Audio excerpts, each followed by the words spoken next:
Bonjour à toutes, bonjour à tous. Bienvenue sur le plateau de TV Agri installé au Salon international de l'agriculture 2023 pour une série de 5 émissions sur la manière dont l'enseignement agricole s'est engagé dans les transitions, des transitions ambitieuses.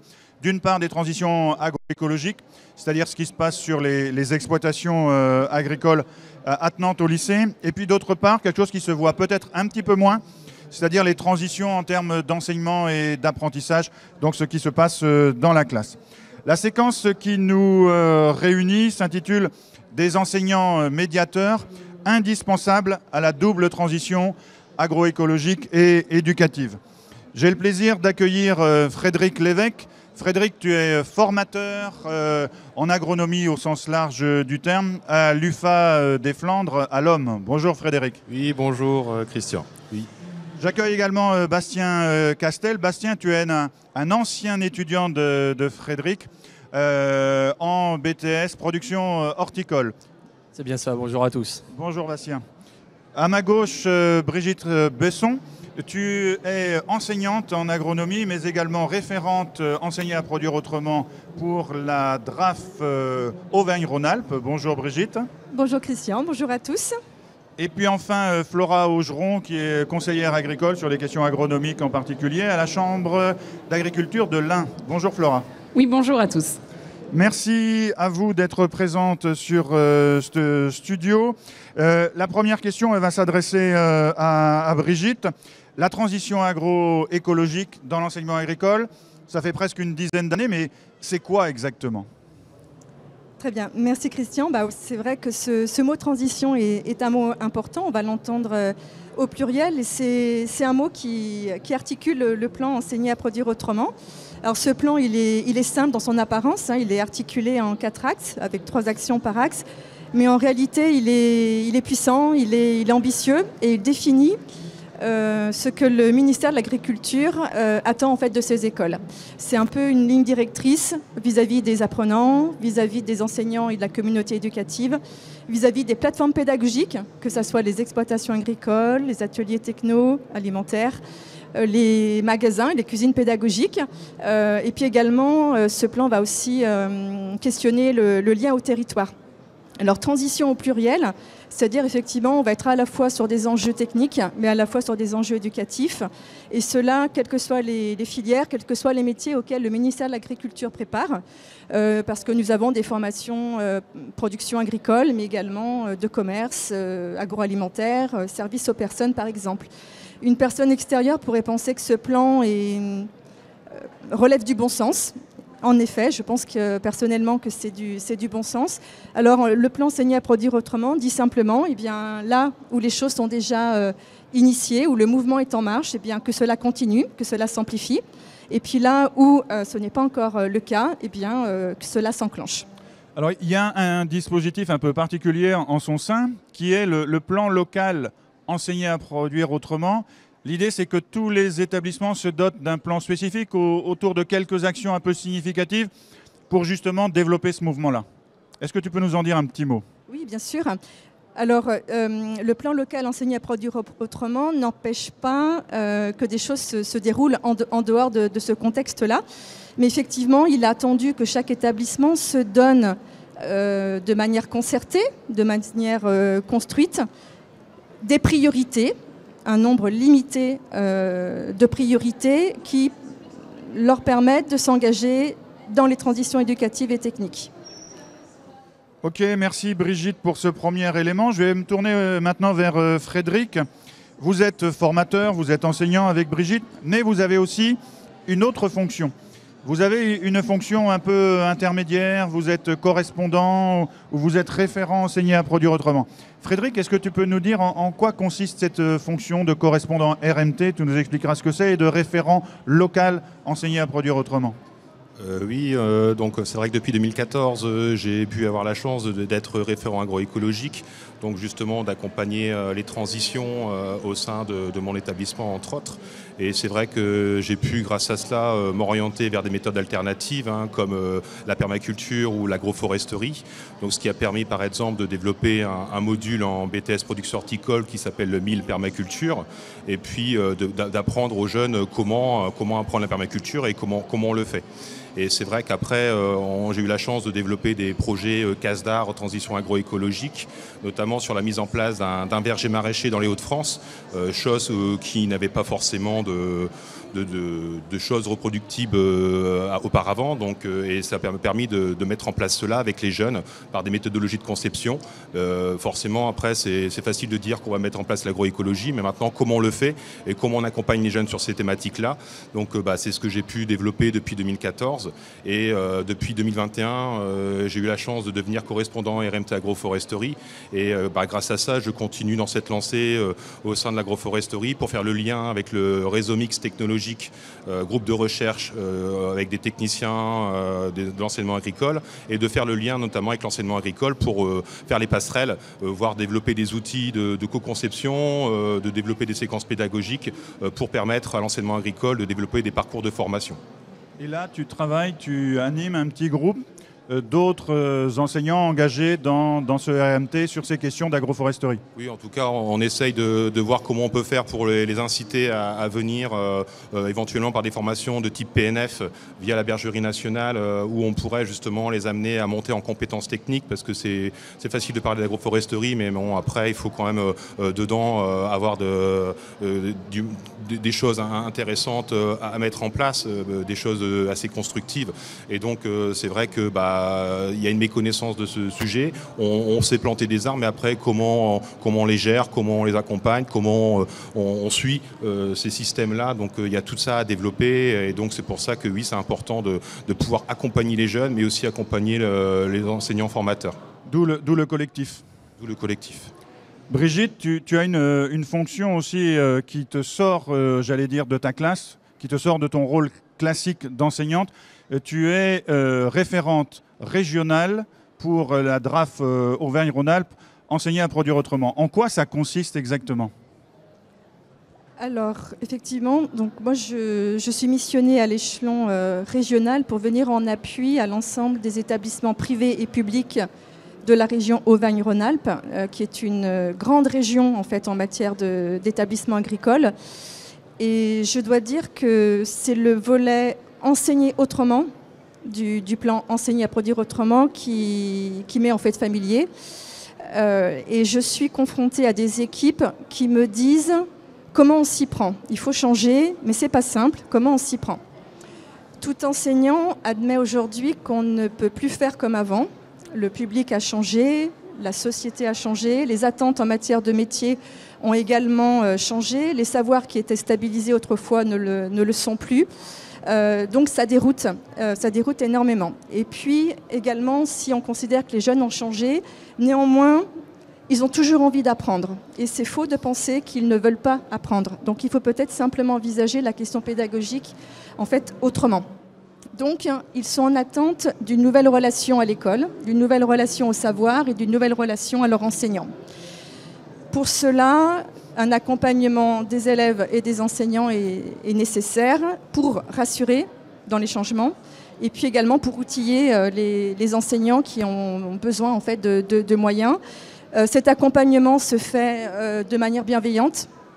Cet accompagnement est outillé et puis l'avantage du rayonnement régional, c'est qu'il permet aussi un accompagnement de proximité puisque ce qui est apprécié, c'est que l'apport extérieur, le regard extérieur se porte sur les équipes dans leur établissement, avec leurs élèves, avec leurs équipes et avec leur situation professionnelle. Donc je suis amenée à intervenir sur demande pour appuyer des équipes et je suis outillée, formée par toi Christian, par la Bergerie nationale de manière à être efficace. Et surtout, vous y allez en petit collectif, c'est-à-dire que tu n'y vas pas toute seule, tu t'appuies sur des collègues qui ont une mission avec toi, et c'est une des forces aussi de votre dispositif régional. Effectivement, j'ai longtemps été seule au niveau Aura, et puis cette année, j'ai le plaisir et la chance d'avoir une équipe qui s'est renforcée, puisque désormais nous sommes 5 en Aura. D'ailleurs, je salue la région, le SRFD Aura, de soutenir cette initiative. Et maintenant, donc, nous sommes 5 à pouvoir nous déployer sur l'ensemble de la région Auvergne-Rhône-Alpes. Alors ça, on voit bien que y a le rôle ici d'animateur, de coordinateur, de référent, mais quand même, tous les deux, vous êtes formateurs et vous êtes enseignants. Alors, comment l'orientation transition agroécologique, elle a bousculé peut-être à un moment votre vécu d'enseignant et puis ce que vous faites avec les jeunes et avec les acteurs du territoire. On viendra avec Flora après. Alors c'est pour Brigitte, on commence par toi si tu veux bien. D'accord, très bien. Moi, je dois dire que la question pédagogique m'a très tôt travaillé. Et quand je suis tombée dans le réseau des référents agroécologie, comme je l'ai dit tout à l'heure, c'est vraiment le côté pédagogique moi, qui m'a séduit. Et j'ai apprécié qu'après 15 ans d'ancienneté en tant qu'enseignante, eh bien pour la première fois, des moyens étaient déployés pour vraiment travailler le cœur de notre métier, qui est la pédagogie. La question de l'agroécologie en soi ne me posant pas de problème d'éthique à titre professionnel d'agronome.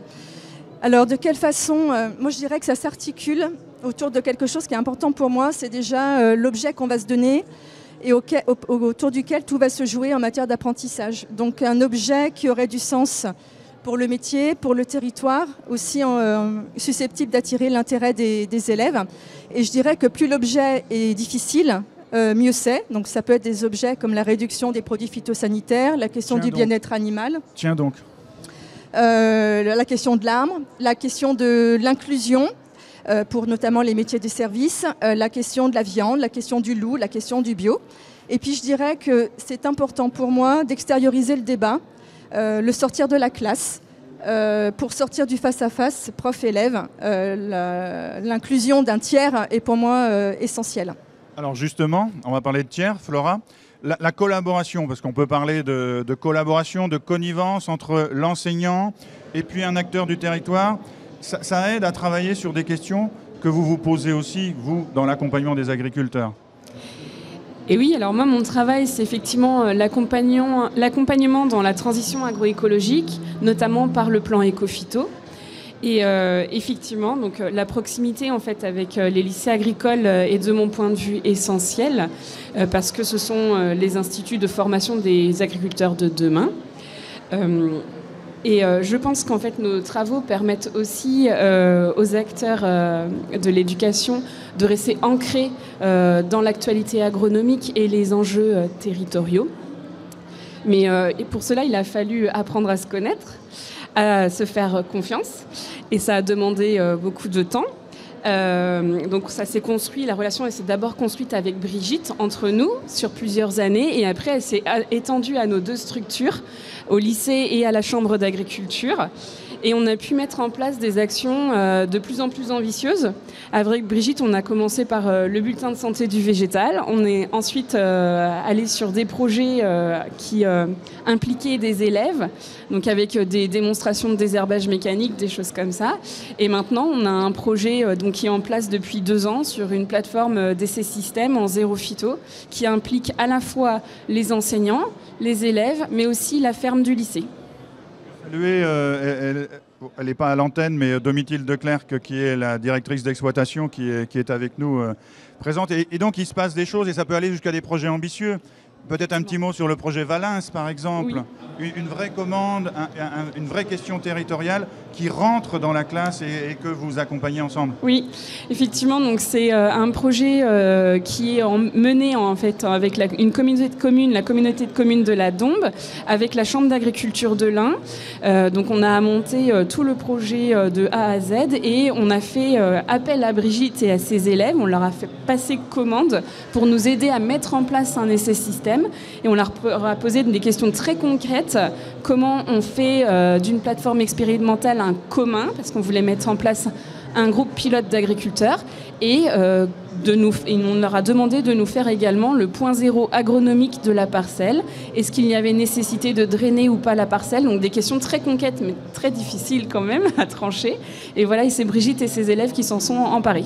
Et après, ça fait une expérience qu'on peut réinvestir sur le projet de conversion de l'exploitation du lycée par ailleurs, avec toujours cette même alchimie entre jeunes, acteurs du territoire, acteurs de l'enseignement, acteurs du développement agricole. Tout à fait. Et puis, j'ajouterais aussi que même moi, en tant que conseillère, ça m'a fait grandir. Et ça a été une vraie expérience pour moi aussi. Et j'ai pu m'en resservir derrière. Des collaborations qui fructifient au travers des transitions éducatives et agroécologiques. Je vais me tourner vers Frédéric et Bastien. L'enseignant, le formateur, il met aussi en place des projets, tu as commencé à le dire un peu hors normes, autour du verger maraîcher, autour de la permaculture. Et ça, c'est aussi ton quotidien. Oui, ben, effectivement, c'est se poser la question de comment on peut faire pour les accompagner au mieux du possible sans leur donner de cours magistrales. C'est-à-dire comment donner des outils pour accompagner des systèmes alternatifs qui permettent de développer notamment des méthodologies de conception, comment ils peuvent se les approprier. Hein. C'est facile de faire un cours sur une méthodologie, mais de les faire travailler sur une méthodologie de conception et qui s'approprient la méthode et qu'on leur donne en même temps des outils, des boîtes à outils qui leur permettent par la suite, lorsqu'ils seront de futurs agriculteurs, de pouvoir les appliquer directement sans forcément écouter un cours, même si les cours sont nécessaires aussi pour avoir des points de notion importantes, quoi.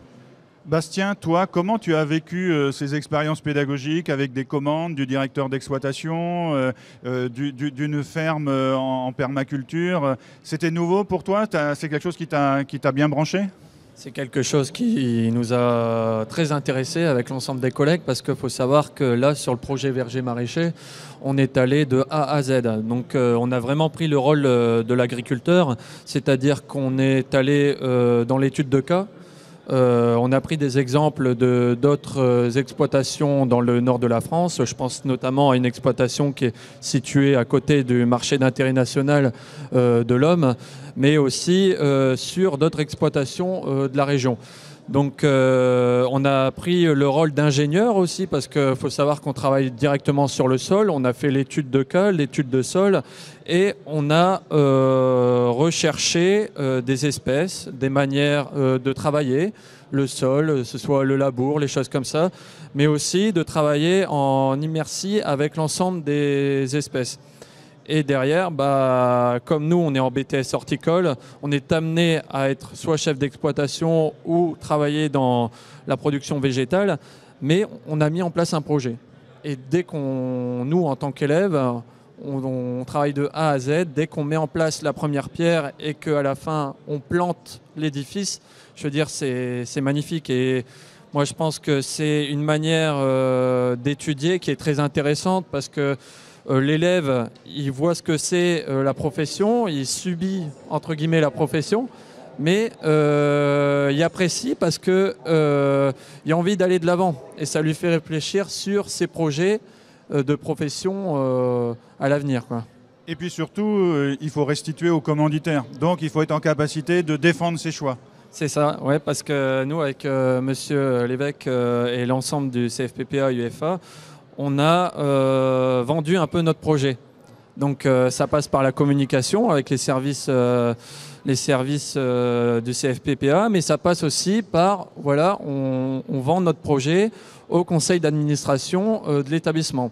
Donc là, on est un peu dans le rôle aussi de conseiller, mais aussi dans le rôle de commercial, parce qu'on recherche des subventions, on recherche des aides pour mettre une pierre à l'édifice. Et toi, en tant que jeune professionnel maintenant, ces questions de transition agroécologique, comment tu regardes ça? Est-ce que tu as fait à l'UFA? Est-ce que c'est une source d'inspiration? Et si oui, en quoi? Je pense que moi, aujourd'hui, je suis conseiller territorial au sein d'un syndicat agricole. Donc, je pense qu'aujourd'hui, on doit l'étudier. Je veux dire, l'agroécologie est une manière de production qu'on doit étudier. Je veux dire, il n'y a pas que l'agroécologie, il y a d'autres filières, mais ça peut être une autre solution qui doit être en symbiose avec d'autres stratégies. Moi, je pense que demain, l'agriculteur, même aujourd'hui, il est ingénieur. On lui propose un catalogue en rapport avec les chambres d'agriculture, mais aussi avec les services de l'État. L'agroécologie, la permaculture est une solution. Mais il faut prendre des petites pierres comme ça et le proposer demain aux étudiants, mais aussi aux agriculteurs. Il faut avoir le panel et les outils intellectuels pour pouvoir s'en saisir et l'adapter en fait. C'est ça, oui. Je veux dire, maintenant, il y a les chambres d'agriculture qui sont très occupées. Je veux dire, il y a les enseignants qui poussent aussi les élèves à interagir avec cette stratégie d'agroécologie. Mais il y a aussi les partenaires et on entend beaucoup voilà, l'agroécologie, le bas carbone, des choses comme ça. C'est une solution et demain, c'est à nous, je veux dire, comme on l'a fait, à le proposer aux professionnels, mais aussi aux futurs professionnels et aux étudiants. Pour terminer, une question qui s'adresse un petit peu à tout le monde. Le métier d'enseignant ou de formateur demain, vous le voyez un petit peu comment au travers des expériences là, que vous conduisez ou auxquelles tu as participé. C'est quoi être prof demain, en gros, dans un lycée agricole, à la période des transitions, du changement climatique et tout ça? Moi, je pense que c'est pas vraiment... j'aime pas dire professeur. Je veux dire, j'aime bien dire plutôt collaborateur ou collègue, parce que demain, on est plus dans le rôle où voilà, on est dans un objectif, on pousse à un projet. On doit être, que ce soit l'étudiant et le formateur, doit travailler en symbiose ensemble pour aboutir à un objectif. Et c'est comme on a fait durant ces 2 ans. On a étudié ensemble, on a travaillé ensemble, on a échangé des SMS, on a travaillé sur des mails, des choses comme ça, tout en travaillant en symbiose. C'est plus le rôle de collègue, mais voilà, faut savoir, faut mettre un peu l'église au centre du village. C'est un formateur, mais c'est un couteau suisse aussi pour nous. Frédéric? Oui, c'est vrai que forcément, c'est le but de développer un peu tous ces méthodologies-là, quoi. Donc, trouver des outils pour mieux les accompagner, d'avoir des démarches, développer la pédagogie de projet. Ça, c'est important, je trouve, de manière pour réinvestir tous les savoir-faire qu'ils ont pu avoir dans toutes les matières, et pas juste avoir un savoir-être ou un savoir-faire. C'est juste, voilà, de prendre ce qu'ils ont appris en cours et de le réinvestir dans un projet. Et en fait, les outils qu'ils vont avoir pour les accompagner et tout ce qui vont permettre de développer la méthodologie, quand ils seront à même d'être sur leur parcelle, en fait, ils n'auront pas juste des outils qui ne seront pas utilisés, ils sauront les utiliser parce qu'ils se seront appropriés. Et derrière tout ça, on peut dire qu'il y a du plaisir, parce que si ça vous intéresse, il y a un film qui raconte leur histoire sur ma chaîne YouTube qui s'appelle Reportage Dédé. On pose la même question peut-être à Flora, de ton point de vue, le métier d'enseignant demain. Selon moi, c'est être accompagnateur, être facilitateur, être révélateur et continuer le travail en équipe et sur le terrain. Bien. Et Brigitte, toi, comment tu vois ton métier ou le métier des collègues dans une dizaine d'années? Moi, je dirais aider les élèves à sortir d'une pensée plate, les aider à sortir de leur certitude, parce qu'ils arrivent forcément avec un héritage familial, culturel, tout à fait légitime, mais aujourd'hui, en fait, le monde est multiple, l'agriculture est multiple, et je pense qu'à une question qu'on peut leur poser, il n'y a pas qu'une seule réponse, qu'il y en a plusieurs, et qu'ils sont appelés à respecter chacune de ces positions, déjà pour vivre ensemble, et puis également parce que qui connaît demain, et qui sait peut-être où ils seront aussi demain. Il faut leur laisser aussi la possibilité d'évoluer, et puis aussi de leur donner la possibilité de comprendre peut-être des verrouillages, des freins ou des leviers qui permettent à certains d'être un peu plus en avance sur d'autres et d'autres un peu plus bloqués par rapport aux autres. Voilà. En gros, les aider à penser pour mieux agir, peut-être. Oui, et en cela, je dirais que leur montrer des discours, des trajectoires le plus variées possible en rapport avec un objet, une question est primordial. Voilà. Alors, j'ai cité ma chaîne YouTube, il y a aussi des expériences menées avec Brigitte. Et puis aussi le site Pollen de l'innovation pédagogique où il y a de belles expériences, les leurs, mais d'autres aussi qui sont mises en avant. 2 choses pour terminer.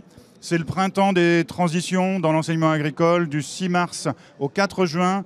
Plein d'expériences telles qu'on vient de vous les présenter qui seront aussi mises en avant. Et puis deuxième chose, et j'arrête après, il y a un ouvrage qui vient de sortir qui s'appelle « Enseigner à produire autrement ». Ça vous donne des clés pour un petit peu ce que nous ont dit Frédéric, Brigitte et puis Bastien et Flora. Et puis il y a aussi des expériences, bien sûr. Merci à toutes et à bientôt sur TV Agri et dans les lycées agricoles.